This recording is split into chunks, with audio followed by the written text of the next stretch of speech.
first of all, you've got to tell us what it was actually like to be there. And secondly, let's start with the Chelsea outlook on things after a game like that and after the results that they've just had over the past week.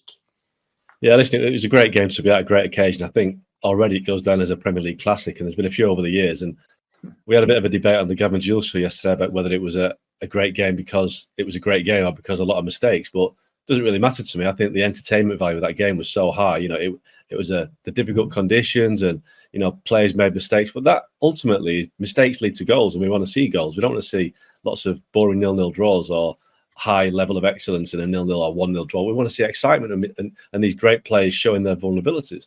And that's what we saw. But in terms of, Chelsea kicking on, I think that the first sign of Chelsea actually coming together as a team that I saw was against Tottenham last week when they won 4-1. And yes, they beat 9 men, but I just felt that there was a real spirit in the team and that Pochettino has done what he does. He gets players playing for him, that he gets, young players playing for him.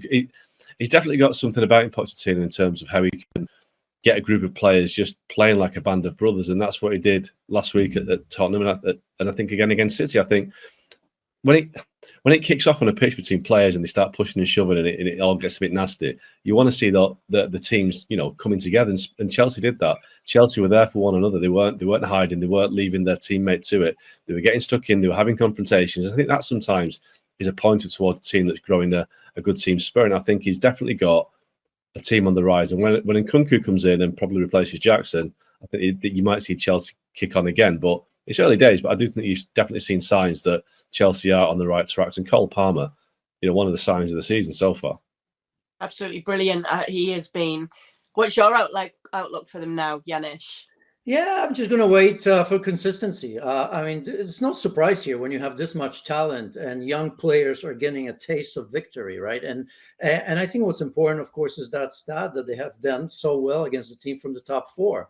Because no matter what happens, at the very least, that these players and the manager will say, look, you're at that level.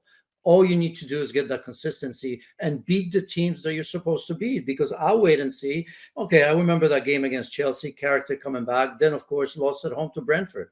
And then a couple wins. Now you have a draw against Man City, a game that they could have easily lost. I think if you're manager, even if they did lose, you take a lot out of it, at least the things that I've been saying right now.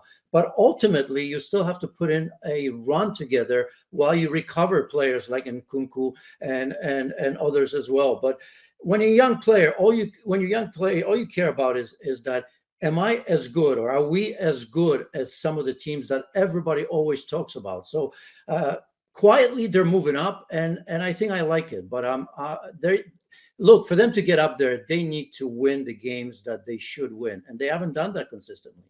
And also, there's a lot of talk about them bringing a striker in January. The latest chat as well is John Michallik trying to convince Victor Osimhen to join Chelsea. He said that's where he should go, basically. That's what he wants to see happen. That's on his latest podcast. Is that a factor as well, Mike, that we should be looking at and we need to factor in when it comes to this race at least the race for top 4 right now, that Chelsea, with the striker, could be an even bigger force to be reckoned with?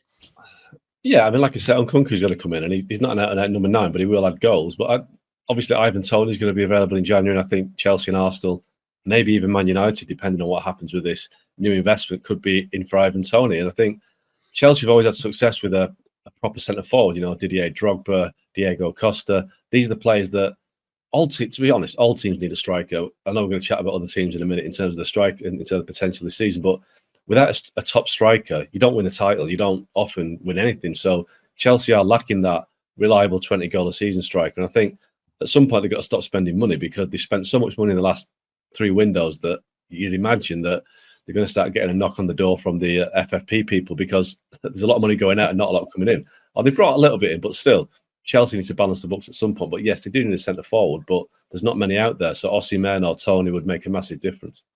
Yeah, I tell you what as well, we've got to just factor this in. Just the other day, that Seru Girassi has been scoring a lot of goals for Stuttgart, and our Archie in Tut asked him pitchside, now he's back from injury and came off the bench and scored.